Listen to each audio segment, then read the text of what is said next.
തദ്ദേശ തെരഞ്ഞെടുപ്പുകൾക്ക് മുമ്പോടിയായിട്ട് സർക്കാർ പല കളികളും കളിക്കാറുണ്ട്.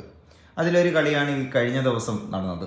സർക്കാരിൻ്റെ വാർഷിക പരിപാടിയോടനുബന്ധമായിട്ട് വേടനെ ക്ഷണിച്ച് പാട്ട് പാടിപ്പിക്കുന്ന ഒരു കാഴ്ച നമ്മൾ ഇന്നലെ കണ്ടു.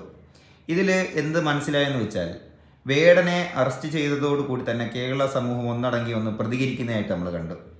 നല്ല രീതിയിലുള്ള ഐക്യത വേടനുണ്ട്, നല്ല രീതിയിലുള്ള ജനപിന്തുണ ഉണ്ട് എന്ന് മനസ്സിലാക്കിയ ഗവൺമെൻറ് അതേ നാണയത്തിൽ തിരിച്ചടിക്കുകയാണ്.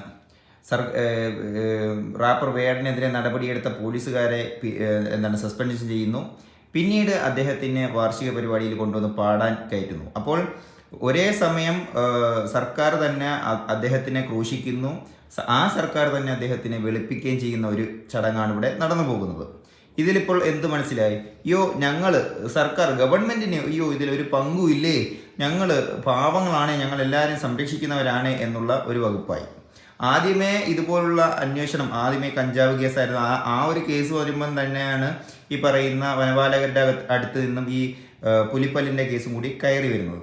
അപ്പോൾ തന്നെ അവർക്കത് നീട്ടിക്കൊണ്ടു പോകാതെ അത് അവിടെ വെച്ച് ബ്ലോക്ക് ചെയ്യാം. പക്ഷേ ഇത് ജനങ്ങൾ തിരിയുന്നു എന്ന് മനസ്സിലായ ഉടനെ തന്നെ സർക്കാർ അടുത്ത കള്ളക്കളി കളിക്കുകയാണ്. ഇതുപോലെ നെറികെട്ടവന്മാർ ഈ ലോകത്തില്ല, സത്യം പറയാമല്ലോ. ഇതുപോലെ നെറികെട്ടവന്മാർ എല്ലാം ചെയ്യും, എന്നിട്ട് ജനങ്ങളുടെ ഒരു പ്രതികരണമൊക്കെ നോക്കുമ്പോഴേക്കും അന്നേരം പ്ലേറ്റ് അങ്ങ് മാറ്റി.